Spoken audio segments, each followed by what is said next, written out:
వివరించడానికి నేను ప్రయత్నం చేస్తాను. అయితే నాకు ఈరోజు పాఠాన్ని చెప్పడానికి అవకాశాన్ని ఇచ్చినప్పుడు ఈరోజు సందర్భం ఏంటంటే నవంబర్ 14 అంటే చిల్డ్రన్స్ డే, మనకు తెలిసిందే బాలల దినోత్సవం. ఎవరిని గుర్తు చేసుకుంటూ ఈ సమాజం బాలల దినోత్సవం జరుపుకుంటూ ఉంటుంది? జవహర్లాల్ నెహ్రూ గారేనా? నెహ్రూ గారు. ఎందుకు ఆయన్ని తలుచుకొని పిల్లల దినోత్సవం ఈరోజు జరుపుకుంటున్నారు అంటే ఆయన ఈ సమాజానికి ఎంతో కొంత మేలు చేశాడు, ఒక స్ఫూర్తిదాయకంగా నిలిచాడు ఈ సమాజానికి. అయితే పిల్లల పట్ల తాను ఒక వ్యక్తిగా, ఒక ముక్తిగా, ప్రపంచ యోధుడిగా, పాలించేవాడిగా పిల్లల విషయంలో తను ఎంతో విధంగా పోరాటం చేశాడు, ప్రతి హక్కు విషయంలోనూ కదా. అందుకని ఆయన ద్వారా పిల్లలు అంటే ఆయన ఎంతగానో పిల్లలు ప్రేమింపబడ్డారు, ఆయన ద్వారా ఎంతగానో పిల్లలు ప్రేమించబడుతున్నారు అన్న ఉద్దేశంతో ఆయనని జ్ఞాపకం చేసుకుంటూ పిల్లల దినోత్సవంగా ఈరోజు పుట్టినరోజు జరుపుకుంటున్నారు. ప్రియమైన దేవులారా, మీ ముందు ఒక విషయం పెడతాను. ఈరోజు కూడా ఒకరు పుట్టారు, అయితే లాస్ట్లో మీకు తెలుస్తుంది ఎవరు అనేది. అయితే ఆ జన్మ కారణాన్ని తెలుసుకోవడానికని జన్మకు సంబంధించిన విషయాలను మీరు చెప్పండి సిస్టర్ అని పెద్దలు నాకు చెప్పారు. అయితే కరెక్టే, ఇప్పటి వరకు మనం ఎన్నో పాఠాలు, ఎన్నో లెసన్స్ జన్మల గురించి నేర్చుకొని ఉన్నాం కదా, మనందరికీ తెలుసు. నేను చిన్న ప్రశ్న వేస్తాను, చెప్పండి. ఇంతవరకు మనలో వాక్యం ఫలింప చేయగలిగినది అనే ఈ ప్రశ్న ద్వారా మీరు చెప్పే సమాధానం ఆధారపడి ఉంటుంది. నిజంగా మన జన్మకి కారణం ఏంటి? మన జన్మకి కారణం ఏంటి? ఎన్నో పాఠాలు నేర్చుకున్నాం కదా మనం. అసలు ఇప్పుడు ప్రశ్న వేస్తే సమాధానం టక్క టక్క టక్క టక్క 10లో 100లో వచ్చేయాలి, కానీ ఇంకా రావట్లేదు. ఎందుకని? మనం మర్చిపోయాం మన జన్మ కారణం. మర్చిపోలేదు. మరి చెప్పండి, మన జన్మ కారణం ఎన్ని ఉన్నాయో తెలుసా? మనకు తెలిసినది ఒక కోణం అయితే, మనకు తెలిసింది ఒక 10% అయితే, ఇంకా తెలుసుకోవాల్సింది 90% ఉంది. అంటే ఇప్పటి వరకు బైబిల్ ఓపెన్ యూనివర్సిటీ ద్వారా పాఠాలు నేర్చుకుంటూ, వింటూ, పెద్దలు మాట్లాడుతున్న లైవ్లు మనం నేర్చుకున్నది 10%. అయితే మనం ఒకసారి బైబిల్లో కూర్చొని మనం పరిశీలన చేస్తే ఎన్నో కోణాల్లో మన జన్మ యొక్క కారణాలు మనం తెలుసుకోవచ్చు. ఎంత గొప్పగా ఉంటాయంటే ఆ జన్మ యొక్క కారణాలు. ఇప్పుడు మనం భూమి మీదకి రావడమే కారణం ఏంటి అంటే దేవుని మహిమపరచుట కొరకు. చెప్పరే, అవునా? దేవుని మహిమపరచుట కొరకు మనం భూమి మీదకి రావడానికి కారణమే ఆయన కొరకు మన బ్రతుకు సమర్పించటం కొరకు కదా. మన ఆయుష్ అంతయు కూడా ఆయన సేవలో ఉండటం కొరకు కాదు. మనం పెళ్లి చేసుకొని పిల్లలు కని మన కుటుంబానికి అంకితం కావాలి కదా. ప్రియమైన దేవుళ్ళారా, ఆలోచించుకుంటూ వెళితే మన జన్మ యొక్క కారణము క్రీస్తు వలె మనం ఈ భూమి మీద మన బ్రతుకులలో మన సహోదరులకి మాదిరి చూపుటకు. ఎన్ని మాట్లాడొచ్చండి, మాట్లాడితే సమయం 45 మినిట్స్ సరిపోదు. బట్ నేను ఎంచుకున్న పాఠం ఏంటి అంటే దాని కోణంలోనే మరొక కోణం ఏంటో తెలుసా? మనం ఈరోజు ఫలించే చెట్టుగా ఉన్నామా, నరకబడిన మొద్దుగా ఉన్నామా? ఫలించే చెట్టుగా ఉన్నామా, నరకబడి మొద్దుగా ఉన్నామా? ఇది జన్మ యొక్క కారణం కింద ఎలా తీసుకొస్తారండి మీరు అంటారేమో. ప్రియమైన దేవులారా, జన్మ యొక్క కారణాలు తెలుసుకోవాలి అంటే చెప్పాను కదా, మన జీవితము సరిపోదు, మనకి ఇంకా తెలియవలసింది ఇంకా 90% ఎబోనే ఉంది. కనుక ఆ కోణంలో ఈ పాఠాన్ని నేను ఆలోచన చేద్దాం మీ ముందని ఆశపడుతున్నాను. ఆలోచన చేద్దాం. ప్రియమైన దేవులారా, ఈ సమాజంలో మనం ఆలోచన చేసినట్లయితే సత్యానికంటే కూడా అసత్యాన్ని స్వీకరించడానికి ఎంతో మంది హృదయాలు నిరీక్షిస్తున్నాయి, పరుగులు ఎడుతున్నాయి కదా. సత్యానికి చెవి, అసత్యానికి ఇచ్చిన చెవిని సత్యానికి ఇవ్వలేము. ఎందుకో తెలుసా? అది మనకి చేదుగా ఉంటుంది, అది మనం స్వీకరించలేనిదిగా ఉంటుంది, అది మనం అంగీకరించలేనిదిగా ఉంటుంది. కనుక మనం సత్యాన్ని త్వరగా స్వీకరించలేము. సమాజంలో వారు అందరూ కూడా అలా ఉన్నారు. కనుకనే ఎక్కడికి పరిమితమయ్యారో తెలుసా? ఈ 4 గోడల మధ్య బోధకులు చెప్పే మాటలు విని బైబిల్ మూసుకుని బయటికి వెళ్ళిపోయి తన దినాచార్యాలు చేసుకోవడం కొరకే పరిమితమైపోయారు. అయితే ఒకవేళ సత్యాన్ని మనం తెలుసుకోవాలని, ఒకవేళ నేర్చుకోవాలని ఇక్కడ కూర్చున్నాము అన్న ఒక ఆలోచన మనం కలిగి ఉంటే దేవుడు మనకి ఎన్ని విధాలుగా సహాయం చేస్తాడో తెలుసా? అర్థం కానిది చెప్పారు కదా లాస్ట్ వీక్, ఏంటిది? సాధ్యము కానిది కూడా అసాధ్యం చేయగల దేవుడు నేర్చుకున్నాం కదా. సో సాధ్యం కానిది కూడా, అది అసాధ్యం కాని దాన్ని కూడా మనకి దేవుడు సుసాధ్యంగా నేర్పించగలడు. కాకపోతే మనం ఏం చేయాలి? ముందుగా ఆ సత్యాన్ని స్వీకరించుటకు మన హృదయాలను నిలపాలి. ఆ సత్యాన్ని అంగీకరించుటకు మన హృదయాలను దేవుని సన్నిధిలో నిలపాలి. ప్రియమైన దేవులారా, దేవుడు మాట్లాడుతున్నాడు. చాలా సందర్భాల్లో మనల్ని మొక్కగా పోల్చి మాట్లాడాడు. ఎందుకో తెలుసా? అంటే మొక్కకి నాకు ఏదో సంబంధం ఉంది అన్నట్టే డైలాగులు ఏవో వేస్తూ ఉంటారు కదా, సినిమా డైలాగులు. అప్పుడప్పుడు కొన్ని మనకి కనెక్ట్ అవుతూ ఉంటాయి. కానీ వాస్తవం మొక్కకి మనకి సంబంధం అనేది ఉన్నది అని బైబిల్ మాట్లాడుతుంది కదండి. ఆలోచించండి, మొక్క దేని నుంచి వస్తుంది? నో, కరెక్ట్గా చెప్పాలి. మొక్క దేనిలో నుంచి వస్తుంది అన్నాను. ఎస్, ఎగ్జాక్ట్లీ, మట్టిలో నుంచి వస్తుంది. మరి మీరు నేను అంటే ఏదో సంబంధం ఉంది. దేవుడు తెలియచేస్తున్నాడు. ఆ సంబంధం ఏంటో తెలుసుకోవాలి అంటే మనం ఫస్ట్ ఏం చేయాలి? సత్యానికి మనస్సుని ఇవ్వాలి. ఇద్దామా? మరి ఇద్దాం. ఎక్కడ మన ఆలోచనలు వెళ్ళదు. 45 minutesలో నేను మీకు బాగా అర్థం చేయడానికి ప్రయత్నిస్తాను. ఇన్ కేస్ ఒకవేళ ఈ పాఠం నాకు హాఫ్ సెక్షన్ వరకు కంప్లీట్ చేయడానికి 45 minutes సరిపోతే మిగతా సమయాన్ని మిగతా టాపిక్లో నాకు దేవుడు అనుగ్రహిస్తే మీకు వివరిస్తాను. ఓకేనా? మనస్సు పెట్టి ఆలోచించండి. ప్రియమైన దేవులారా, ఈ పాఠానికి ముందుగా ఒక రిఫరెన్స్తో మనం ముందుకు వెళ్ళిపోదాం. కీర్తన గ్రంథము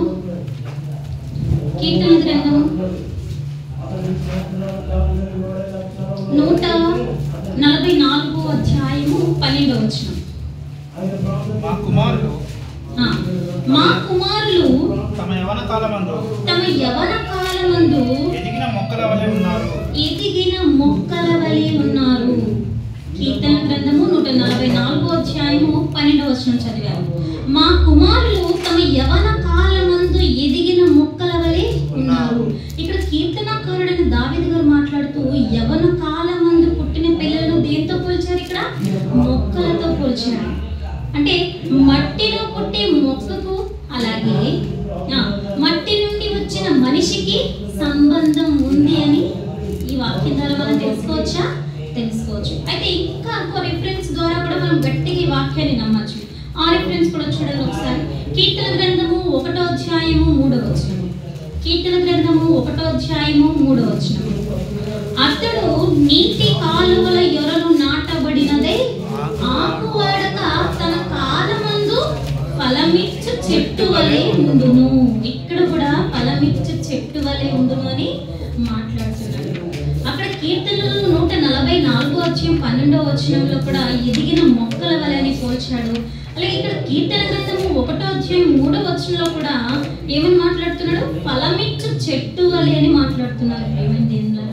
అంటే ఎప్పుడైనా సరే ఆలోచించండి, మట్టి నుంచి మొక్క వస్తుంది అంటే అదే మట్టి నుంచి మానవుడు వచ్చాడు అంటే ఏదో విషయాన్ని దేవుడు మనకు తెలియచేయాలనుకుంటున్నాడు. ఆలోచిద్దాం. అయితే మొక్క ఏ విధంగా వస్తుంది? ఫస్ట్ ఆఫ్ ఆల్ మనకి విత్తనం వేస్తే వస్తుంది. విత్తనం వేసిన తర్వాత అది ఎలా వృద్ధి చెందుతుంది? అంచెలంచెలుగా ఎదుగుతూ శాఖలుగా ఉత్పత్తి అవుతూ ఏమవుతుంది? అది ఆ గింజ కాస్త, ఆ విత్తనం కాస్త ఏమవుతుంది? మహావృక్షం అవుతుంది. మహావృక్షం అయిన తర్వాత కొన్ని కోట్ల ఫలాలను మనం స్వీకరించడానికి, భుజించడానికి, ఆనందింప చేయడానికి అది మనకి సహాయపడుతుంది కదా. చూస్తున్నాం కదా, ఒక్క విత్తనం వేసి చూడండి. అంతెందుకు మన గార్డెన్స్ మనం ఎంతో ఇష్టపడుతుంటారు గార్డెన్ వర్క్ చేయడానికి ఇంట్లో గృహిణులు అయితే కదా. ఒక్క విత్తనం వేస్తే అది ఏ విధంగా మారుతుంది అంటే ఒక మహావృక్షంగా మారడం మనం చూస్తూ ఉంటాం. అటువంటి మహావృక్షంతో, అటువంటి మొక్కతో మానవుని పోల్చాడు అంటే దేవుడు మన నుంచి ఏం ఆశపడుతున్నాడు, మన జన్మ నుంచి దేవుడు మన నుంచి ఏం కోరుకుంటున్నాడు అనేది ఈ పాటల్లో మనకి బాగా అర్థమవుతుంది. ఆలోచిద్దామా? ఒక మొక్క అంటే ఒక విత్తనంగా నువ్వు విత్తినప్పుడు అది మొక్కగా పెరిగి మహావృక్షంగా శాఖలుగా ఉత్పత్తి అనేక ఫలాలను ఇస్తుంది అని నిన్ను నన్ను మొక్కతో పోల్చాడు అంటే మనము కూడా ఫలించాలి అని దేవుడు కోరుకుంటున్నాడా? ఎస్. అందుకనే మొక్కతో మనిషిని పోల్చాడు. చూడండి, నీటి కాలువన ఎవరైనా నాటబడిన ఫలించిన మొక్క, ఎవరి కాలం ముందు పుట్టిన కుమారులు మొక్క వలె. చూడండి ఎంత భావంతో పోల్చాడండి మానవుని, మనల్ని. కానీ మనమేమనుకుంటాం, చాలా చిన్నగా మనల్ని మనం చూసుకుంటాం కదా. మనకన్నా స్టేటస్, మనకన్నా స్టేజ్ ఉన్న వాళ్ళు మన ముందుంటే మనం ఎలా పోల్చుకుంటాం? మనల్ని చాలా చిన్నవారుగా చూస్తాం. కానీ కాదు, దేవుడు ఎలా చూస్తున్నాడు అంటే మనల్ని కూడా ఫలించే వారముగా చూడాలని ఆశపడుతున్నాడు. అందుకే ఈ జన్మని మనకి ఇవ్వడం కారణం కదా. ఒక రిఫరెన్స్ చూద్దాం, ఎలా కావాలని కోరుకుంటున్నాడు దేవుడు అనేది ఈ రిఫరెన్స్ ద్వారా ముందుకు వెళ్ళిపోదాం. యోహాను సువార్త 15వ అధ్యాయము 8వ వచనం చూడండి. యోహాను సువార్త 15వ అధ్యాయము 8వ వచనం. యోహాను సువార్త చూడండి, మీరు బహుగా ఫలించుట వలన నా తండ్రి మహిమపరచబడును. మీరు బహుగా ఫలించుట వలన నా తండ్రి మహిమపరచబడును. చూసారా, మన జన్మకు కారణం మనం ఫలించే వరముగా ఉంటే ఎవరు మహిమపరచబడతారంట? ఎంత సింపుల్ అండి. ఇప్పుడు మనం లక్షలు కూర్చి, లేదంటే పెద్ద పెద్ద సభలు చేసి, పెద్ద పెద్ద మీటింగ్లు చేసి ఆత్మను రక్షించాల్సిన అవసరం ఏమైనా ఉందా? ఉంది. కానీ మనము ఫలిస్తే ఎవరు డైరెక్ట్ గా మనం పొందుతున్నారంట? మనం ఫలించడం అంటేనే సువార్త ద్వారా అనేకులని దేవుళ్ళలోకి నడిపించటం. ఆ ఫలింపులు చాలా రకాలు ఉన్నాయండి, చాలా ఉన్నాయి. ఫలించడం అంటే చాలా మంది ఎక్కడితో ఆగిపోయారో తెలుసా? పెళ్లి చేసుకొని పిల్లలకని దేవునికి అప్పగించేస్తే చాలు, అది తప్ప ఇంకేమి లేదనుకున్నారు. కానీ పొరపాటు ప్రియమైన దేవులారా. మొదటి ఆదికాండము 1వ అధ్యాయంలో దేవుడు చెప్పాడు, మీరు పిల్లలకని అభివృద్ధి చెంది భూమినంతా విస్తరించింది అన్నాడు. కానీ ఫలించడం అంటే అక్కడితో ఆగిపోతే తప్పు. దేవుడు కోరుకుంటుంది ఏంటో తెలుసా? అదొక్కటే కాదు, ఆయన ఇంకేదో కోరుకుంటున్నాడు. ఏం కోరుకుంటున్నాడు ఆయన? ఇంక ఏ విధంగా ఫలించాలని కోరుకుంటున్నాడు? ఏ విధంగానో తెలుసా? ఇదిగో, మనము ఈ అశాశ్వతమైన లోకములో ఉంటూ ఈ విధంగా ఆలోచించుకుంటూ శరీర సంబంధమైన ఫలింపు కోసం కాదు దేవుడు కోరుకుంటుంది. దేనికోసం? ఆత్మ సంబంధమైన ఫలింపు కోసం. ఎస్, ఆత్మ సంబంధమైన ఫలింపు కోసం దేవుడు మన నుంచి ఆశపడుతున్నాడు. దేవుడు మన నుంచి కోరుకుంటున్నాడు, ఫలాలను కోరుకుంటున్నాడు. అదేంటండి, ఒక చెట్టు నాటితే, ఒక విత్తనం నాటితే మొక్కకి దాని నుంచి ఫలాలు వస్తాయి. కానీ ఒక మనిషిని చూపించి ఫలాలు కావాలంటే ఎక్కడి నుంచి ఇస్తామండి? ఎక్కడి నుంచి ఇస్తాం? ఎస్, అదే చెప్తున్నా. శరీర సంబంధమైన ఫలాలను దేవుడు మన నుంచి కోరుకోవడం లేదు. ఆత్మ సంబంధమైన ఫలాలను దేవుడు మన నుంచి కోరుకుంటున్నాడు. ఆ విధంగానే బహుగా ఫలించండి. మీరు ఫలిస్తే ఎవరు మహిమపరచబడుతున్నారు? సాక్షాత్తు దేవాది దేవుడు, కన్న తండ్రి అయిన యెహోవా దేవుడు మహిమపరచబడుతున్నారు. మరి మాకు క్లూ ఇవ్వాలి కదండి. మీరు ఫలించాలి అంటున్నారు, శరీర సంబంధమైన ఫలాలు కాదు అంటున్నారు. ఏ యాపిలో ఏ ఫ్రూటో సమర్పించేస్తే దేవునికి దశమ భాగాలుగా అయిపోయింది అనుకున్నాం మేము ఇప్పుడు దాకా. ఎందుకంటే మా బోధకులు మాకు అలాగే బోధించారు. దశమ భాగాలు తీసుకురండి, మీరు తినే దాంట్లో 10వ వంతు తీసుకురండి, ఈ విధంగానే నేర్పించారు. కాబట్టి మేము పళ్ళు, కాయలు, కాయగూరలు, గొర్రెలు, మేకలు మేము సమర్పిస్తున్నాం. మీరేంటండి ఇప్పుడు వచ్చి బోధన మార్చి చెరిచి మా మనసును కలిచి వేసేస్తున్నారు? కాదు, మీరు విన్నదే తప్పు. మీకు బోధించే బోధన విధానంలో తప్పు వచ్చింది, తప్పులు వస్తున్నాయి. ఆ మార్గంలో మిమ్మల్ని నడిపిస్తున్నారు. అందుకే దేవుడు పదే పదే క్రైస్తవులుగా ఉన్న మీరేమి వినుచున్నారో జాగ్రత్తగా చూచుకోమంటున్నాడు. జాగ్రత్తగా చూచుకోమంటున్నాడు. కానీ అక్కడే మనం విఫలమయ్యాము. కాబట్టి ఇక్కడ నిలబడి ఎవరు ఏది చెప్పితే దానికి మనము తలలూపేస్తున్నాం, మనం హృదయమునే ఇచ్చేస్తున్నాం. కానీ దేనికి ఇవ్వమంటున్నాడో తెలుసా? హృదయం అనే నీ పలక మీద ఆయన వాక్యమును రాసుకొని ఆ హృదయం అనే వృక్షము ద్వారా ఫలాలు ఇవ్వాలని దేవుడు కోరుకుంటున్నాడు. ప్రియమైన దేవుని ఆలోచించండి. దేవుడు బహుగా ఫలించమంటుంది ఏ విధంగా అంటే ఆత్మ సంబంధమైన ఫలముల ద్వారా. మరి ఆత్మ సంబంధమైన ఫలములు ఏంటో మీరు వివరించాలి కదండి. వివరిస్తేనే కదా మేము కూడా అర్థం చేసుకోవడానికి మాకు వాక్యం సులువు అవుతుంది అంటారు. ఎస్, ఆలోచించేద్దాం. ఆత్మ సంబంధమైన ఫలములు ఏంటో పోయిన వారం అనుకుంటండి మాట్లాడి ఉన్నారు బ్రదర్. ఎస్ ఎస్, ఏం మాట్లాడారు గుర్తుంది ఎవరికైనా? ఎగ్జాక్ట్లీ, ప్రేమ, ఇంకా సంతోషం, ఇంకా సమాధానం, ఇంకా దీర్ఘశాంతం, దయాళుత్వం, మంచితనం, ఎస్, విశ్వాసం, ఆశ, నిగ్రహం. కొందరే చెప్తున్నారు ఏంటంటే, చిన్న పిల్లలు అడిగితే నేర్చుకొని చెప్తున్నారు కదండి. ఆత్మఫలాలు ఆత్మఫలాలు 9. చూద్దామా ఆ రిఫరెన్స్ చూద్దాం. నేను నిలబడి నోట్తో చెప్పేస్తే కాదు, మనకి ప్రతిదీ కూడా బైబిల్ ప్రూఫ్ కావాలి. ఎందుకంటే ఆత్మ సంబంధమైన ఫలాలుగా దేవుడు మనల్ని ఫలించమన్నప్పుడు అవి ఏమిటి అనేది మనకి దేవుడు తెలియపరచబడి గ్రంథంలో రాయబడి ఉండాలి. చూద్దామా మరి ఆ రిఫరెన్స్ ని చూడండి ఒకసారి. గలతీయులకు రాసిన పత్రిక 5వ అధ్యాయము 22వ వచనం. గలతీయులకు రాసిన పత్రిక 5వ అధ్యాయము 22వ వచనం. చెప్పండి, చదవండి పిల్లలు. అయితే ఆత్మఫలం ఏమనగా ప్రేమ, సంతోషము, సమాధానము, దీర్ఘశాంతము, దయాళుత్వము, మంచితనము, విశ్వాసము, సాత్వికము, ఆశా నిగ్రహము. ఇవన్నీ ఆత్మ అనే వృక్షం నుంచి మనకి ఫలించే ఫలములు. ఇవన్నీ కూడా ఆత్మ అనే ఫలము నుంచి ఫలించే ఫలములు, ఆత్మ అనే వృక్షం నుంచి ఫలించే ఫలములు. ఇప్పుడు దేవుని ఆత్మను కలిగిన మనము కూడా ఎవరము? వృక్షాలము. అయితే వృక్షాలమైనటువంటి మనములో నుంచి ఫలించవలసిన ఫలాలు ఎన్ని ఉన్నాయంట? 9 ఉన్నాయి. అబ్బా, నేను పెళ్లి చేసుకొని నా భార్యను మోయడానికే నాకు సరిపోవట్లేదు, దాన్ని తగుదనమ్మా అనుకుని ఇద్దరిని కన్నా నా ఇద్దరిని మోయడానికే నాకు చావొచ్చి చచ్చిపోతున్నాను ఇక్కడ కదా. అంతే కదండి. ఎంత భారం ఉంటుందండి ఒక మగ మనిషికి. ఆలోచించండి, ఒక పురుషుడిగా ఒక భర్త స్థానంలో ఉండి ఆ కుటుంబాన్ని పోషించి మనకి ఎంత బాధాకరంగా ఉంటుందో ఆలోచించండి. ఆ భుజాలపై మోస్తున్నప్పుడు ఆ భారం వారికి తెలుస్తుందండి. అవన్నీ తెలుసు కానీ అవన్నీ కష్టం కానీ మరి ఇదేంటండి బాబు, మరి దీన్ని ఎలాగో మేము ఫలించాలి? ఒక పక్క వాళ్ళనే చూడాలా, ఒక పక్క దీన్నే మేము బ్యాలెన్స్ చేయాలా?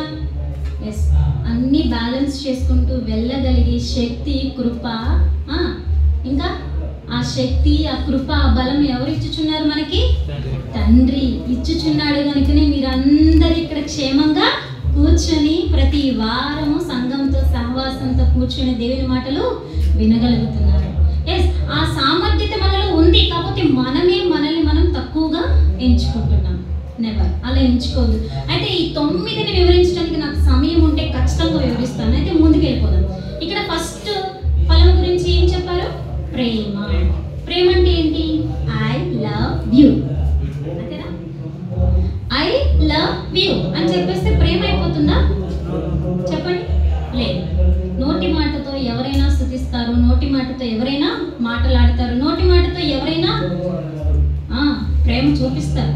బట్ కానీ చేతలలో కనిపించేదే ప్రేమ. ఎస్, నిజమైన, స్వచ్ఛమైన, అమూల్యమైన, నిష్కలంకమైన ప్రేమ మన పట్ల ఎవరు చూపించారు? ప్రభువైన యేసుక్రీస్తు వారు.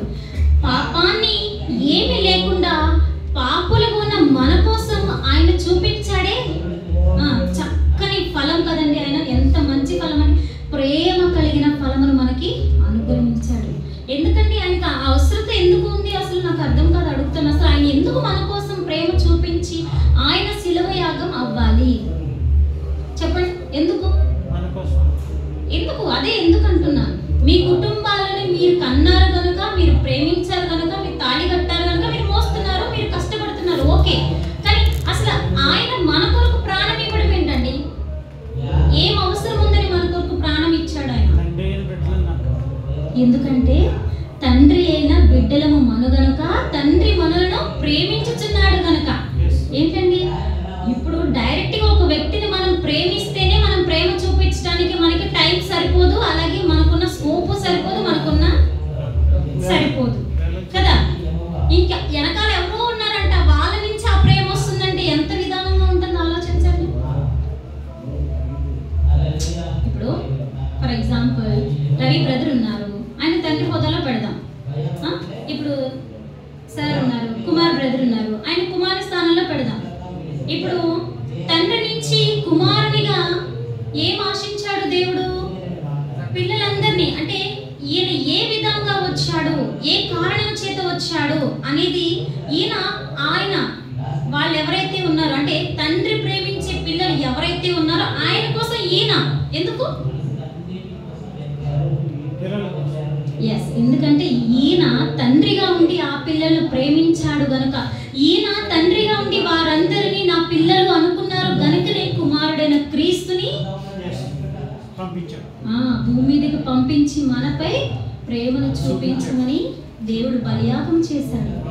అవసరత ఉంది, కాకపోతే అదే చెప్తున్నానుగా, ఎక్కడ కూడా మనల్ని మనం తక్కువగా చూసుకోవడానికి వీలు లేదు, ఎక్కడ కూడా మనల్ని మనం తక్కువ చేసుకోవడానికి వీలు లేదు ప్రియమైన దేవుని వల్ల.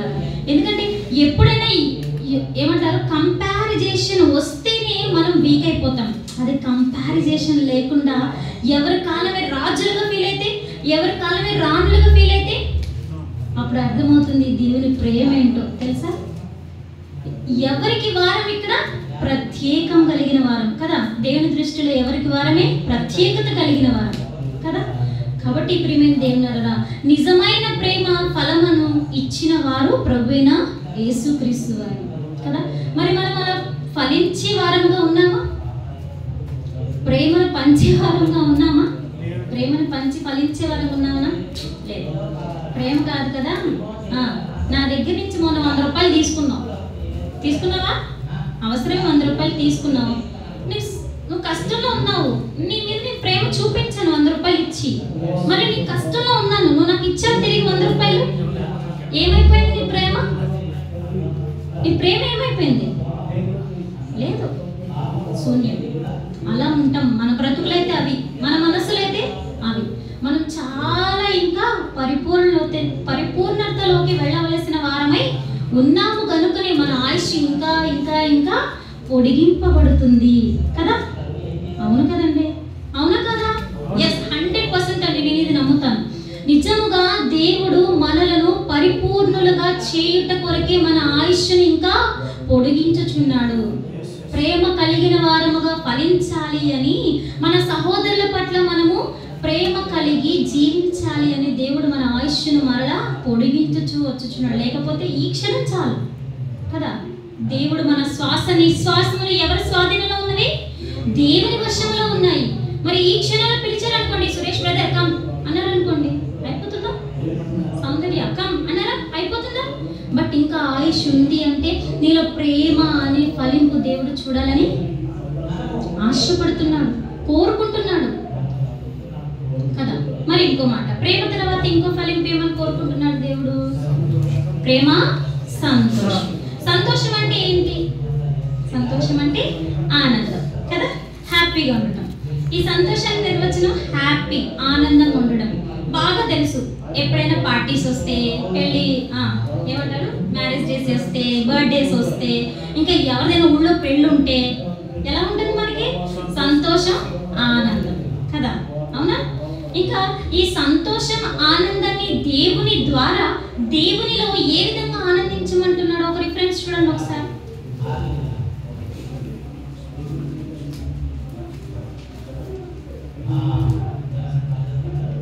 కీర్తన గ్రంథము 32వ అధ్యాయము 11వ వచనం. కీర్తన గ్రంథము 32వ అధ్యాయము 11వ వచనం.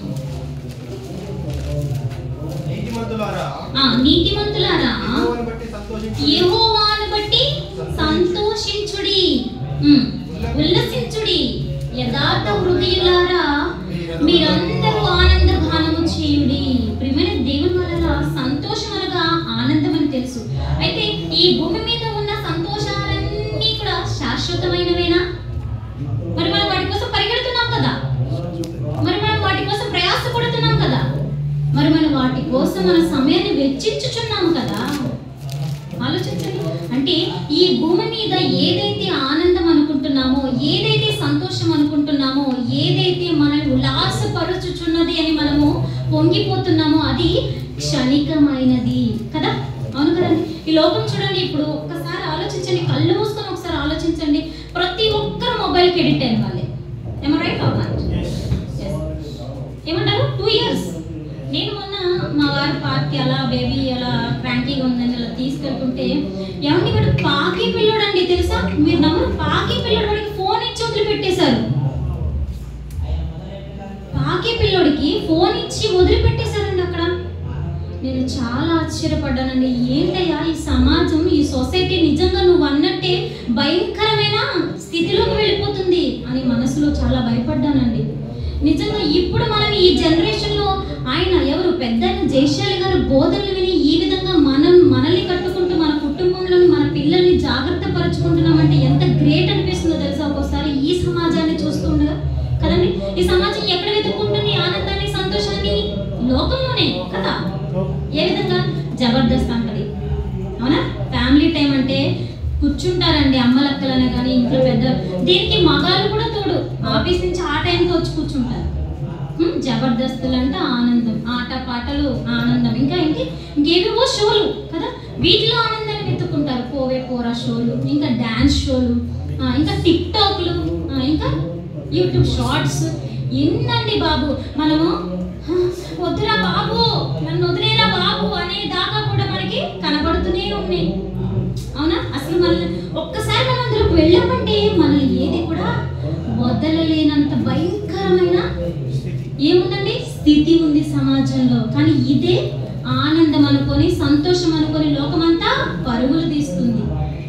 Thank God. చెప్పండి అందరూ, thank you Lord. Yes, because ఎందుకంటే మనం ఈ రోజున వాటన్నిటికీ దూరంగా దేవునిలో బ్రతకగలుగుతున్నాం. బ్రతికించాడు, మనం కాదు, మన క్రెడిట్ కాదు, బ్రతికించాడు, బ్రతికిస్తున్నాడు. ఎంత గ్రేట్ అండి. ప్రేమ ఇక్కడ కూడా ఫలం తీసుకోండి. ప్రేమ చూపిస్తున్నాడు ఆయన, ఫలం చూపిస్తున్నాడు, ప్రేమ అనే ఫలం. సో సంతోషాన్ని కూడా ఎలా సంతోషించమంటున్నాడో తెలుసా, ఎలా ఆనందించమంటున్నాడో తెలుసా? ఎవరిని బట్టి అంట? యెహోవాని బట్టి. యెహోవాని బట్టి కూడా ఏమన్నాడు తెలుసా? మనం అప్పుడప్పుడు సంతోషం, అప్పుడప్పుడు ఆనందాలు ఎప్పుడన్నా బర్త్డే టైము, మ్యారేజ్ డేస్, లేకపోతే ఇంకా వగేరా వగేరా చెప్తారు. కానీ దేవుడు ఏమని సెలవిస్తున్నాడో తెలుసా? ఒక్క మాట చూడండి ఎంత బాగుంటుందో, ఒక్క మాట. ఎస్ ఎస్ సార్ చాలా ఫామ్ లో ఉన్నట్టున్నారు వాక్యం విషయం. వెళదాం, చూద్దామా డిఫరెన్స్ చూద్దామా? ఫిలిప్పీయులకు రాసిన పత్రిక 4వ అధ్యాయము 4వ వచనం చూద్దామా? ఫిలిప్పీయులకు రాసిన పత్రిక 4వ అధ్యాయము. మాట వింటుంటే మనసు ఏమన్నా అనిపిస్తుందా మీకు? నాకు అనిపిస్తుందండి, ఎల్లప్పుడూ ఆనందమా. ఇదేంటి, నేను పొద్దున్న లేచిన కాడి నుంచి నా భర్తకి ఏమి వండాలి, నా పిల్లకి ఏమి వండాలి, దానికి డ్రెస్ వేయాలి, ఆయనకేమి నేను చేసి పెట్టాలి అన్న దగ్గరే నేను ఆగిపోతాను. అక్కడే నా దినం అంతా అయిపోతుంది, నా సమయం అంతా అయిపోతుంది, గడిచిపోతుంది కదా. ఇచ్చిన సమయం పొద్దున్న లేచి నుంచి రాత్రి దాకా చేసిన పని, వంట పని, డిష్ల పని, వాషింగ్ల పని, వాళ్ళ పని, వాళ్ళు వచ్చాక మళ్ళీ వాళ్ళ పని. కానీ దేవుడు ఏం చెప్తున్నాడు తెలుసా? అవన్నీ కాదు, అవి ఎలా అయినా ఉంటాయి, బ్రతికినంత కాలం ఉంటాయి. కానీ ఏమని చెప్తున్నాడు ఇక్కడ? ఎల్లప్పుడూ. ఫ్రెండ్స్తో ఆనందించినా కూడా మనకు అలసట వస్తుందేమో కదా. ఒక్కసారి ట్రిప్కి వెళ్ళి వచ్చామనుకోండి, ఒక వారం, ఒక 10 రోజులు, మళ్ళీ వెంటనే ఏం గుర్తొస్తుంది? ఇల్లు గుర్తొస్తుంది, అమ్మ గుర్తొస్తుంది, నాన్న గుర్తొస్తాడు, భార్య గుర్తొస్తుంది, పిల్లలు గుర్తొస్తారు. మరి ఇక్కడ దేవుడు ఎల్లప్పుడూ ఆయనతో ఆనందించమంటున్నాడంటే బోర్ కొట్టదంటారా దేవునితో ఆనందిస్తే? లేదు లేదు. అందుకే ఆయన అంత గట్టిగా ఖచ్చితంగా రూఢిగా చెప్తున్నాడు, నాతో ఎల్లప్పుడూ ఆనందించుడి. మరలా మరలా ఎందుకు రిపీట్ చేస్తున్నాడు? ఎందుకంటే ఈ మట్టి బుర్ర లోకంలో క్షణికమైన ఆనందాలకి, సంతోషాలకి పరిగెట్టాలని ప్రాధేయపడుతుంది, పరిగెట్టాలని ఎదురు చూస్తుంది. సమయాన్ని లేకపోయినా కూడా కొని తెచ్చుకొని, మరి ఏం కొని తెచ్చుకొని, మరి చెప్పండి ఒకసారి, ఏం కొని తెచ్చుకొని, ఏది సంతోషం, ఏది ఆనందం అనుకొని మనం లోకంలోనికి వెళ్తామో, ఏది బెట్టింగ్లని పోతాం కదా, ఇంకా ఇంకేం పోతాం చెప్పండి, ఇంక మీకు తెలిసి చెప్పండి, రైడింగ్లని పోతాం, ఇంకా చెప్పండి, క్రికెట్ మ్యాచ్ అని ఇంకా చెప్పక్కర్లా కదా. ఏమంటే డబ్బు లేకపోయినా సరే ఫ్రెండ్స్ దగ్గర నుంచి తీసుకొచ్చి మరి అప్పు తీసుకొచ్చి మరి బెట్టింగ్లో పెడతాడు. క్రికెట్కి వాడే గెలుస్తాడు, వీడే గెలుస్తాడు. కొన్ని ఆడడుకున్నది ఆడు గెలుస్తాడు, తర్వాత గెలవడు వీడు, 2 కూడా గెలుస్తాడు. అప్పుడు వీడేమైనట్టు?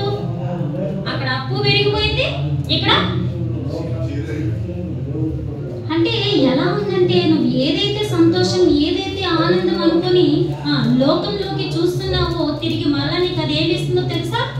ఏమిస్తుంది? అందుకే అయ్యా ప్రియ సహోదరి సహోదరుడా, నేను చెప్తున్నాను, మరలా మరలా నాతో ఆనందించు, మరలా మరలా చెప్తున్నాను, నాతో సంతోషించు. ఆలోచిస్తుంటే ఆ ఫీల్ భలే ఉంది కదండి. మీకు అనిపిస్తుందా ఆయనతో ఆనందించడం అంటే ఎలా, ఆయనతో సంతోషించడం అంటే ఎలా? ఆలోచించండి. నిజమైన ఫలములను మన హృదయం అనే ఫలముతో వృక్షంగా మనము ఫలిస్తే, ఆయన ఏ విధంగా ఈ 9 చెప్పాడు ఆత్మఫలాలను ఫలిస్తే, ఆ ఆనందం దేవుల్లో మనము పొందుకుంటాము. పొందుకుందామా? ఎస్, పొందుకుందాం. మరి 3వ దానికి వెళ్ళిపోదామా? ప్రేమ, సంతోషం, నెక్స్ట్ సమాధానం. ఇక్కడ మనము బ్రేక్ వేద్దాం. ఎస్, బ్రేక్ వేయాలి. ఎందుకంటే ఈ సమాధానం అనేది చాలా విషయాల్లో ఇప్పుడు జరుగుతున్న ప్రజెంట్ సిచ్యువేషన్లో, బ్రదర్ మొన్న బైబిల్ అనగానేమి అన్న టాపిక్ రైజ్ చేయడానికి కారణాన్ని మాట్లాడే ఆ టాపిక్ వివరించాను. ఎందుకు అనుకున్నారు? ఇప్పుడు ఈ వాక్యం పట్లే కాదు, ఇది పక్కన పెట్టండి, మనిషికి మధ్య సమాధానం అనేది కరువైపోయింది. సరే, మనిషికి పక్కన పెట్టండి, ఎందుకంటే వాడు ఏదో చేశాడు పూర్వకాలంలో, నేనేదో చేశాను వాడి పట్ల, పక్కన పెట్టండి. క్రైస్తవుడికి సమాధానం ఉందా? పోనీ ఓకే, వీడు ఎందుకంటే వాడు పెద్ద హై స్టేజ్లో ఉన్న బోధకుడు, వీడు పెద్ద హైలో ఉన్న బోధకుడు, ఓకే. మరి సంఘాల మధ్య సమాధానం ఏమైనా ఉందా? ఎందుకు లేదు? ఎందుకండి ఎస్, బోధకుడు అలా ట్రైన్ చేస్తున్నాడు. క్రీస్తు యొక్క లక్షణాలను, క్రీస్తు యొక్క ఫలములను హృదయం అనే పలక మీద రాసే నిజమైన బోధకుడు ఏ సంఘంలో కూడా లేడు, కరువైపోయాడు. నిజమైన బోధ, స్వచ్ఛమైన బోధ, సత్యమైన బోధనా విధానాలు ఇప్పుడు కరువైపోయాయి. కనుకనే మనిషికి సమాధానము లేదు, క్రైస్తవునికి మధ్య సమాధానం లేదు, సంఘాలకి మధ్య సమాధానం లేదు, దేశాలకు రాష్ట్రాలకు మధ్య కూడా సమాధానం లేవు. అందుకనే కదా మనం చూస్తే విన్నారా, నైజీరియా క్రైస్తవుల మీద దాడులు ఏ విధంగా జరిగింది? ఎందుకండి ఏం లేదంటారు వాళ్ళలో? ఏమి లేదు. ముందు తెలుసుకున్నా, రెండు అంటే ప్రేమ లేదు, ఏది సంతోషకరమైనదో వాళ్ళు తెలుసుకోలేకపోయారు, అండ్ మెయిన్ వాళ్ళు సమాధానం లేదు. కదా, ఏదైనా తప్పు చేస్తే మనం ఎక్స్క్యూజ్ చేసే గొప్ప గుణాన్ని, అంటే క్షమించే గుణాన్ని, సమాధానాన్ని మనము కలిగి ఉండాలి. దేవుడు కోరుకుంటున్నాడు. మరి ఆ మాటను కూడా బైబిల్లోకి వెళ్ళి చూద్దామా? యాకోబు పత్రిక 3వ అధ్యాయము 18వ వచనం. యాకోబు పత్రిక 3వ అధ్యాయము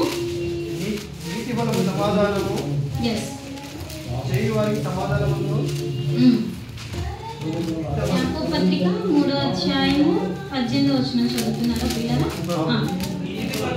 నీతి ఫలము సమాధానము చేయువారికి సమాధానమందు విత్తబడును. నీతి ఫలము సమాధానము చేయువారికి సమాధానమందు విత్తబడును. సమాధానం అంటే ఒకరికి మధ్య ఐక్యత ఉండాలి కదా. ఒకరికి మధ్య సంబంధం ఏ విధంగా ఉండాలి అంటే సమాధానముతో, ఐక్యతతో కలిగి ఉండాలి. ఆ విధంగా కలిగి ఉన్న వారికి నీతి ఫలము, ఒక ఫలము గురించి దేవుడు ఫ్రీగా ఇచ్చేస్తున్నాడు. సమాధానం అనేది ఉంటే మనకి ఏ ఫలం అనుగ్రహిస్తానంటున్నాడు? నీతి ఫలము. అంటే సింపుల్, దేవుడి నుంచి ఒక ఫలం పొందుకోవాలంటే ఒక వ్యక్తి పట్ల కానీ, అలాగే సంఘం పట్ల కానీ, అలాగే మన కుటుంబం పట్ల కానీ, క్రైస్తవుల పట్ల కానీ, మనల్ని ద్వేషించే వారి పట్ల కానీ సమాధానం అంటే ఐక్యత, ఒక ఏమంటారు, ఒక కలివిడితనం కలిగి ఉంటే, సమాధానము కలిగి ఉంటే ఫ్రీగా వచ్చే ఫలం ఏంటి దేవుడి నుంచి? నీతి ఫలము. సమాధానమందు మనకి దేవుడు దాన్ని విత్తడానికి సిద్ధంగా ఉన్నాడు. మరి మనం సమాధానం అనే ఫలము ఫలించడానికి మన హృదయం అనే పలకని, మన హృదయం అనే ఏమంటారు వృక్షాన్ని, ఒక విత్తనాన్ని ఇవ్వగలుగుతున్నామా? ఆలోచించండి ప్రియమైన దేవుని బిడ్డలారా, ఆలోచించండి ఒకసారి. అలాగే ఇంకో మాటను చూద్దామా? మత్తయి సువార్త 5వ అధ్యాయము 9వ వచనం చూడండి.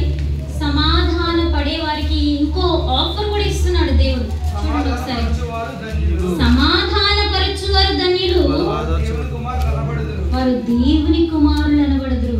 అసలు వాక్యాలు చదువుతుంటే మీకు అర్థం కావాలి. ముందేం నేర్చుకున్నాం? తండ్రిని మహిమపరచడం అంటే దేని ద్వారా సింపుల్ అని నేర్చుకున్నాం? చెప్పండి. తండ్రిని మహిమపరచడం సింపుల్ అని నేర్చుకున్నాం. దేని ద్వారా నేర్చుకున్నాం? ఆత్మఫలాల్లో మనం నేర్చుకున్నాం కదా. తండ్రిని మహిమపరచడం అనేది ఏ విధంగా వస్తుంది అనేది మనం ఏ మాట ద్వారా నేర్చుకున్నాము? ప్రేమ. తర్వాత ఇక్కడ డైరెక్ట్ గా నీతి ఫలాన్ని దేని ద్వారా ఇస్తానంటున్నాడు? సమాధానం అనేది మనం అన్వయించుకుంటే, సమాధానం అనేది మనలో ఉంటే డైరెక్ట్ గా నీతి ఫలాన్ని అనుగ్రహిస్తానంటున్నాడు. అలాగే ఇంకో ఆఫర్ కూడా ఇస్తున్నాడు. సమాధాన పరచువారముగా మనం ఉంటే మనం ఏమని పిలువబడతామట? దేవుని కుమారులుగా పిలువబడతామట. అంటే సమాధానం అనేది మనలో లేకపోతే మనం దేవుని కుమారులుగా పిలువబడమా? ఎస్, దేవుని మాట చెప్పాడు అంటే అది ఖచ్చితం. మనలో సమాధానం అనేది లేకపోతే మనం దేవుని కుమారులుగా పిలువబడము. నామకార్థంగా క్రైస్తవులమే, నామకార్థంగా దేవుని నమ్ముకున్న ఏమంటారు? గొర్రె చర్మం వేసుకున్న భక్తులు, తోడేళ్ళు మాత్రమే. అది ప్రియమైన దేవుడు. ప్రేమ అనే ఫలము ఫలించాలి అంటే ఒకసారి క్రీస్తు యొక్క త్యాగాన్ని మనము జ్ఞాపకం చేసుకోవాలి. అలాగే తర్వాత రెండవది సంతోషం. అంతేనా? ప్రేమ, సంతోషం. సంతోషాన్ని ఎక్కడ మనం కోరుకోవాలి? ఈ క్షణికమైన లోకములో కాదు, దేవుని యొక్క ఆత్మ జ్ఞానమైన బైబిల్ నందు మనము కోరుకోవాలి. అది కూడా ఎవరితో కోరుకోవాలి? దేవునితో, దేవుని యొక్క వాక్య పరిచర్య చేయు సంఘముతో కోరుకోవాలి. అలా ఆ విధంగా మనము ఆనందించాలి, సంతోషం పొందుకోవాలి. అలాగే మూడో విషయం సమాధానము. సమాధానం అనేది సహోదరులకి మధ్య ఐక్యత కలిగి ఎప్పుడు కూడా సమాధానంతో మనం ముందుకి కొనసాగితే నీతి ఫలం అనేది దేవుని ద్వారా మనకి అనుగ్రహింపబడుతుంది. అదే విధంగా దేవుని కుమారులుగా కూడా మనము పిలువబడతాము. ఇక్కడికి క్లారిటీ వచ్చిందా మీకు? మనము ఎన్ని ఫలాలు నేర్చుకున్నాం? 3. ప్రేమ, సంతోషం, సమాధానం. అయితే మనలో నాలుగోది ఏంటి? దీర్ఘశాంతం. శాంతం, దూరం. ఆలోచించండి ఒక్కసారి. నువ్వు పాస్ చేసిన ఒక పని చేయకపోతే ఎవరు? నువ్వు కట్టుకున్న భార్య. ఏం చేస్తా చెప్పండి? నేను చెప్పాను ఇది చేయమని. శాంతం ఏది రాదు. ఎందుకంటే ఆ టైంకి మనలో వాక్యం అనేది జ్ఞాపకం ఉంటే, వాక్యం అనే జ్ఞానమైన ఆత్మ సంబంధమైన ఫలములతో మనము ఫలింపబడుతూ ఉంటే, ఫలించి ఉంటే మనకి ఆ శాంతం అనేది ఆ సమయానికి వస్తుంది. లేదంటే ఎవరైనా ఉండి ఊరుకోరని క్రైస్తవుడు వాళ్ళు చేయకూడదురా అని చెప్పాలి కదా. ఎవరైనా మన దగ్గర ఉండి వాదన జరుగుతున్నప్పుడు మాట్లాడుతున్నాడు, రైజ్ అవుతున్నారా, నువ్వు అలా మాట్లాడే వ్యక్తి కాదురా, నువ్వు క్రైస్తవుడురా, దేవుడు నమ్ముకున్నారా, మాటలు జారకూడదురా అని ఆపాలి. ఎస్, ఆపాలి. మనలో అది మనము పరిపూర్ణం చేసుకోవాలి అంటే దేవుడు చెబుతున్న వాక్యపు జ్ఞానము లోతుల్లోనికి మనము ఆలోచన చెయ్యాలి. ప్రియమైన దేవుని తప్పుడు బోధనల వైపు మనం ఎప్పుడు చెవి ఒగ్గామనుకోండి, హృదయాన్ని ఇచ్చామే అనుకోండి, వీటన్నిటి ఫలముల నుంచి మనము ఎక్కడికి వెళ్ళిపోతామో తెలుసా? అదే చివరిగా చెప్పాను, ఏమని? నరకబడిన మొద్దుగా.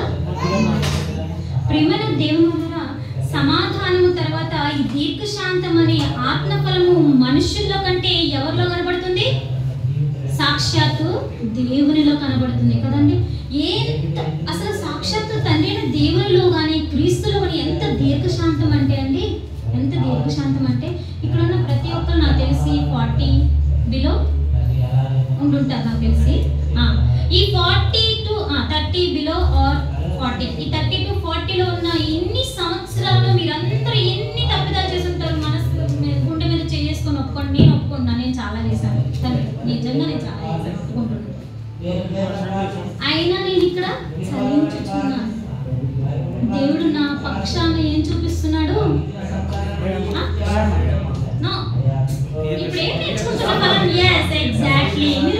మీరు ఎక్కడికి వెళ్ళిపోతున్నారు? ఆల్రెడీ అయిపోయినాయి, మనకి 3 అయిపోయినాయి. ప్రేమ, సంతోషం, సమాధానం చెప్పేసుకున్నాము. వాటి 3 వివరాలు మళ్ళీ కన్ఫ్యూజ్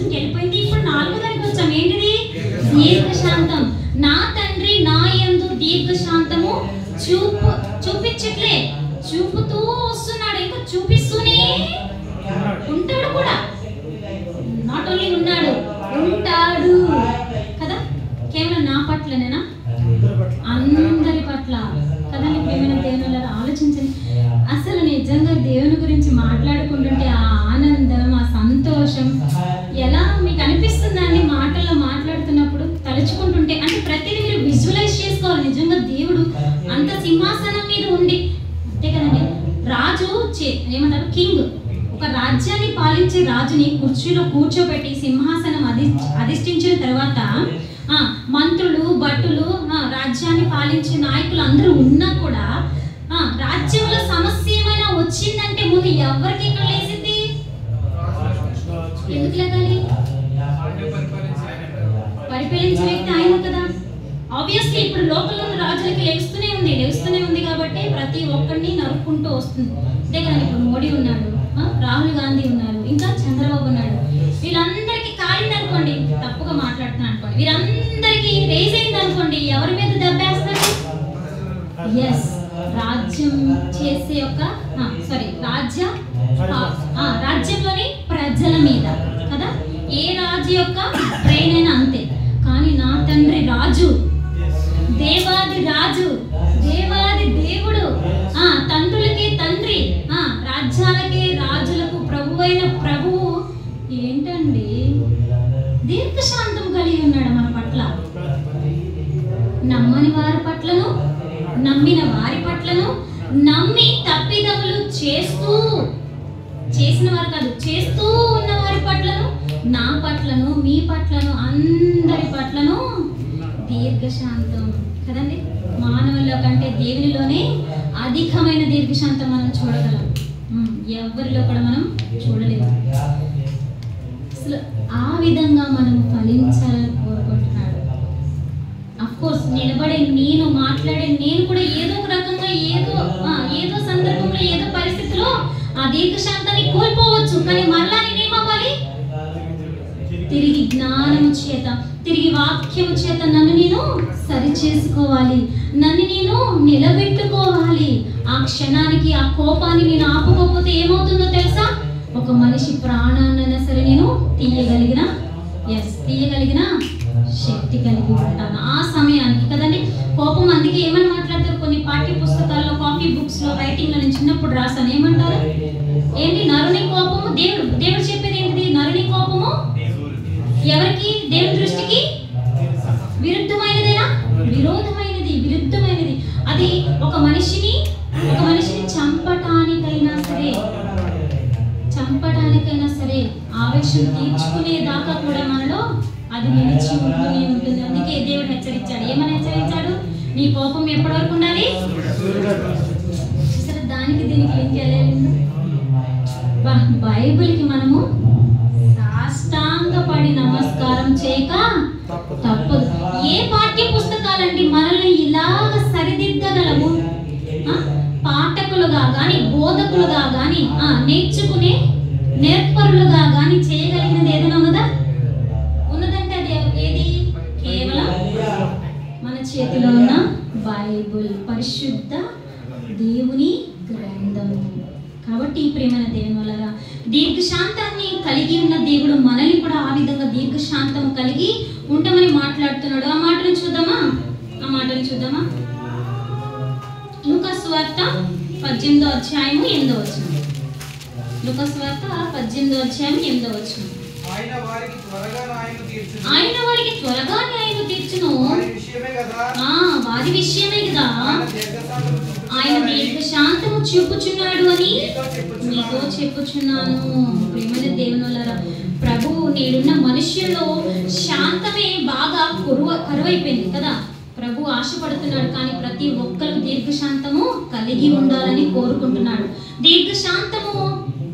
దీర్ఘశాంతం అనే ఫలము ఫలించాలని దేవుడు ఆశపడుతున్నాడు, దేవుడు కోరుకుంటున్నాడు. కానీ ఇప్పుడు ప్రెసెంట్ ఉన్న ఈ 2025 జన్లో అది కరువైపోయింది కదా, కరువైపోయింది. ఇంకా ముందుకెళ్దాం. ఇంకోటి ఏంటండి? ఇంకో ఆత్మఫలం ఏంటి?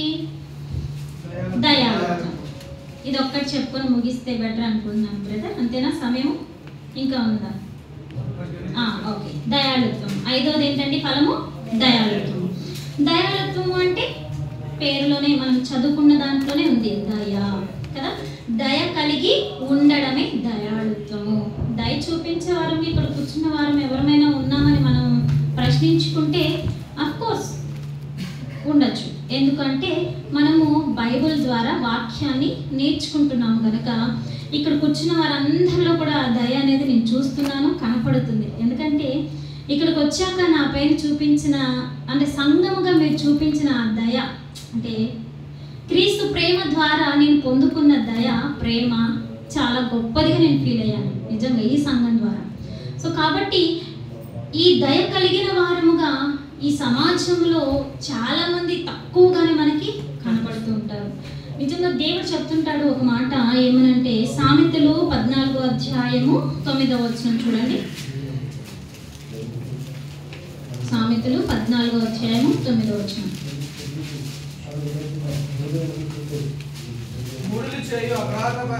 అపరాధ పరిహారార్థ బలి వారిని అసహ్యం చేయును.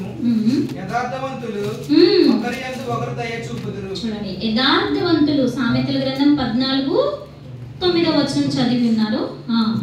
యథార్థవంతులు ఒకరి యందు ఒకరు దయ చూపుదురు.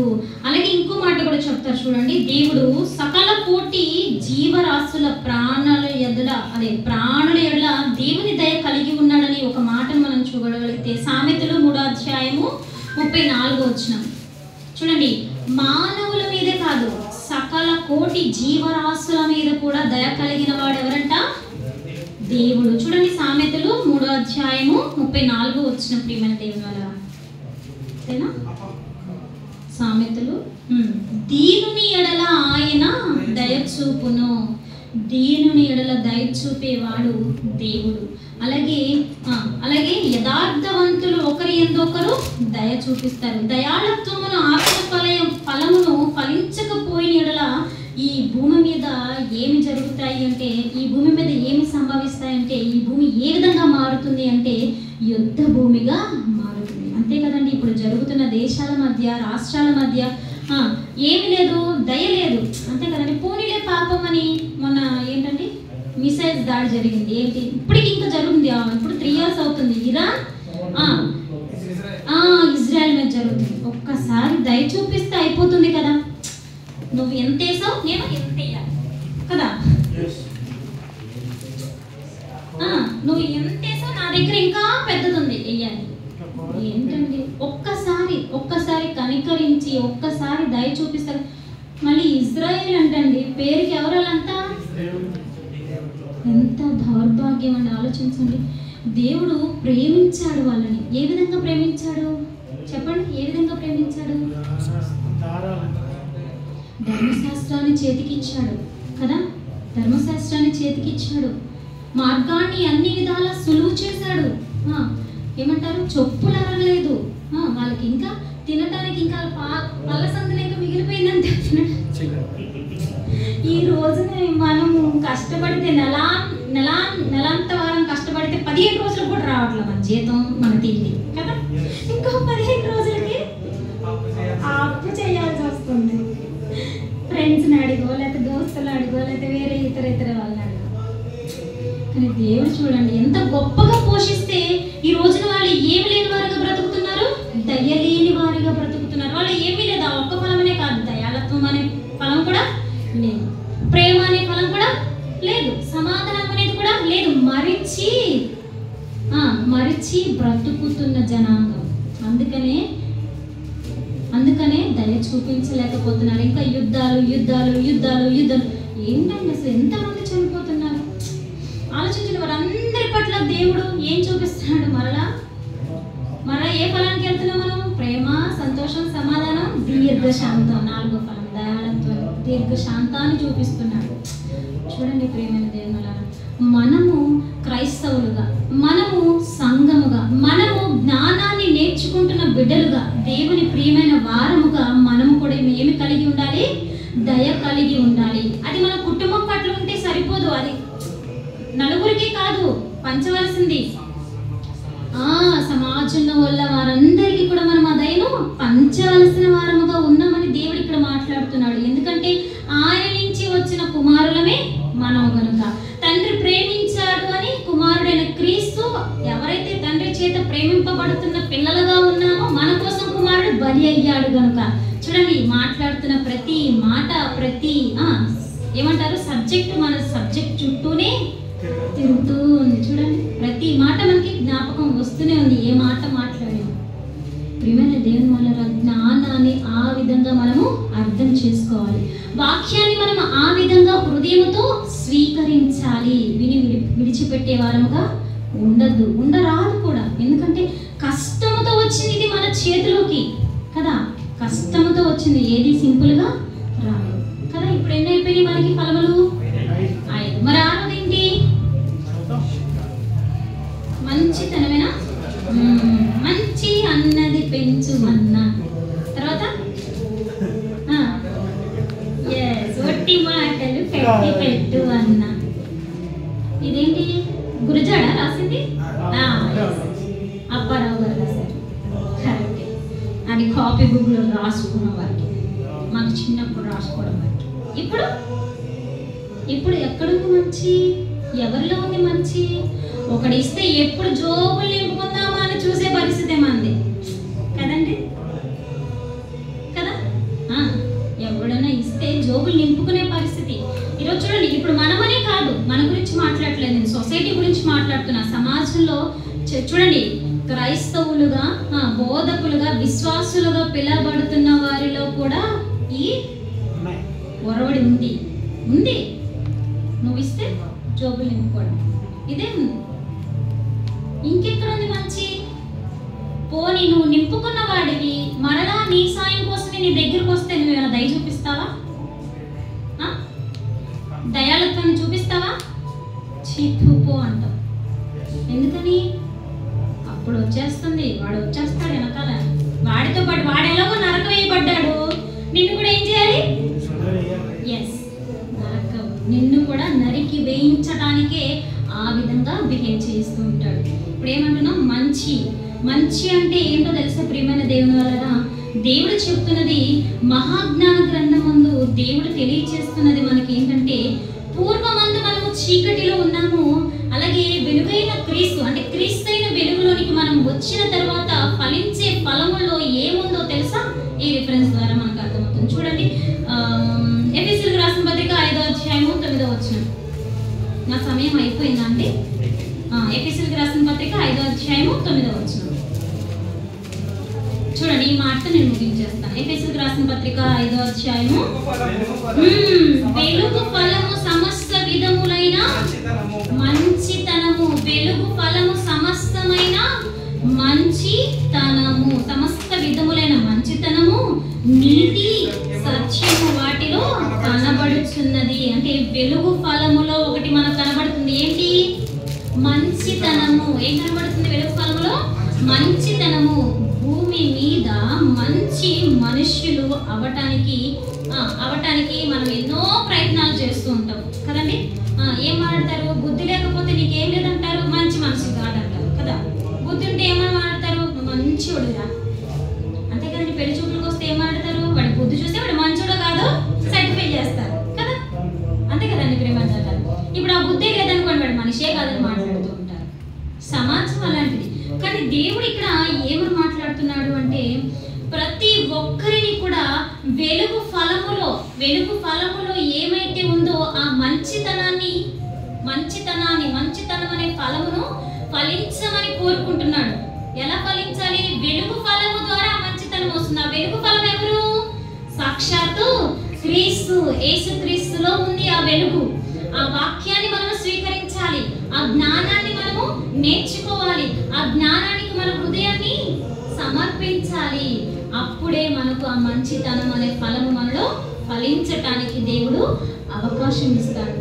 ప్రియమైన దేవుని వారలారా, మనము ఆత్మ ఫలముగా అంటే ఆత్మ సంబంధమైన ఫలాలుగా ఫలించటానికి మన ముందు పెట్టినవి 9 విషయాలు. ఈ 9 విషయాల్లో మనం నేర్చుకున్నది ప్రేమ, సంతోషము, సమాధానము, దీర్ఘశాంతము, దయాళుత్వము, మంచితనం. ఈ 6 విషయాల్లో కూడా దేవుడు ఏ విధంగా మనతో మాట్లాడాడు, వాటిని మనం నేర్చుకుంటే ఏమని దేవుడు మనకి ప్రాఫిట్ ఇస్తున్నాడు అనే విషయాలు మనం నేర్చుకున్నాం కదా. దేవుని కుమారులుగా పిలువబడడానికి ఏది మనకి? సమాధానం, అంతే కదా. దేవుని కుమారులుగా మనం ఏ విధంగా పిలువబడతామంట? మనలో ఏముంటే? సమాధానం ఉంటే దేవుని కుమారులుగా పిలువబడతాం. ఇంకంతే చాలు. దేవుని కుమారులు ఉంటే ఇంకా అంతగానే కాదు, అంతే కదా. నీకు ఇంక పక్కన మంత్రం ఉంటే చాలనుకుంటాడు, ఇంకేమీ అవసరం లేదనుకుంటాడు. అలాగే దేవుని కుమారులు అయితే చాలు, ఇంక మనకి ఇంకేం అక్కర్లేదు కదా. ఈ ప్రపంచాన్ని వెళ్ళడం కానీ, తర్వాత ఇంక ఈ రాజ్యాన్ని వెళ్ళటం కానీ, ఇవన్నీ మనకి జీరో. దేవుని కుమారులుగా పిలువబడితే చాలు. అలాగే ప్రేమ కలిగిన వారంగా క్రీస్తు వలె ఈ లోకానికి మనము ఆ వెలుగుని పంచితే చాలు. ఇటువంటి 6 ఫలాలన్నిటి విషయంలో మీకు ఏదైతే రిఫరెన్స్ మీకు అందించానో ఆ 6 రిఫరెన్స్లని ఇంకా బాగా మీరు డెప్త్గా ఆలోచించి ఇంకే విధంగా మనము ఫలించాలో మనం ఇంకా నేర్చుకుందాం, సరేనా. ఈ 6 విషయాల తర్వాత మిగిలిన ఇంకేంటి? ఇంకా మంచితనం అయిపోయింది, విశ్వాసం, సాత్వికం, ఆశ నిగ్రహం. ఈ 3 విషయాలు మరలా ప్రభు చిత్తం అయితే, దేవుడు నాకు సమయాన్ని అనుగ్రహిస్తే ఖచ్చితంగా వివరిస్తానని నేను మీకు మనస్ఫూర్తిగా మాటిస్తున్నాను. మరి ఇప్పుడు దాకా మాట్లాడిన విషయాలన్నింటిలో ఫలించే చెట్టువా, అలాగే నరకబడిన మొద్దువా? మనం కన్క్లూజన్కి వెళ్ళాలి అంటే మిగిలిన 3 విషయాలు కూడా మాట్లాడిన తర్వాత కన్క్లూజన్కి వెళ్ళడానికి అవకాశం ఉంటుంది. కనుక ఇప్పటివరకు చెప్పిన విషయాలన్నీ మీకు క్లుప్తంగా అర్థమయ్యాయని మనస్ఫూర్తిగా నేను దేవుని ఎదుట ఒప్పుకుంటున్నాను. మరి ఏమైనా అటు ఇటుగా తప్పిదమని ఉంటే నన్ను దయతో మన్నించమని కూడా ప్రాధేయపడుతూ ఈ సమయాన్ని ఇచ్చిన దేవాది దేవునికి నా నిండు కృతజ్ఞతలు తెలియజేస్తూ, పెద్దలైన రవి బ్రదర్ గారికి కూడా కృతజ్ఞతలు తెలియజేస్తున్నాను. Thank you so much. ఒక్కసారి కళ్ళు మూసుకున్నట్లయితే చిన్న ప్రార్థన చేస్తాం. మనం మిక్కిలిగా ప్రేమించిన మా పరమందరం మా తండ్రి, మీ దివ్యమైన అపారమైన ప్రేమకు కృపకు కృతజ్ఞతాస్తుతులు తండ్రి చెల్లించుకొనిచున్నాను. అయ్యా, కతార్ సంఘంలో తండ్రి క్రైస్ట్ చర్చ్లో వెలువడుతున్న ప్రతి బిడ్డను నేను జ్ఞాపకం చేసుకున్నది. ఎంతగానో వాక్య విషయంలో ప్రయాసపడుతున్నారు, భారం కలిగి నడుచుచున్నారు. వాక్యం అందు శ్రద్ధ కలిగి నీ జ్ఞానం అందు స్థిరులుగా నిలవాలని, అలాగే తండ్రి ఈ సంఘంలోనైనా ప్రభా ఎందరైతే ప్రతి ఒక్కరు ప్రాధేయపడుతున్నారో అందరినీ మీ చేతులకు అప్పగించుకుంటూ ఈ అవకాశం ఇచ్చినందుకు నీకు వందనములు తెలియజేస్తూ, మరలా నీ చిత్తమైతే నీ మాటలు పంచుకున్నట్టుకు తండ్రి మీరు సహాయం అనుగ్రహించమని ముందున్న కార్యక్రమం అంతటినీ మీ చేతులకు అప్పగించుకుంటూ ఈ ప్రార్థన ప్రభుని యేసు పరిశుద్ధ నామములో మిక్కిలి తడి వేడుకొచ్చున్నాము పవిత్ర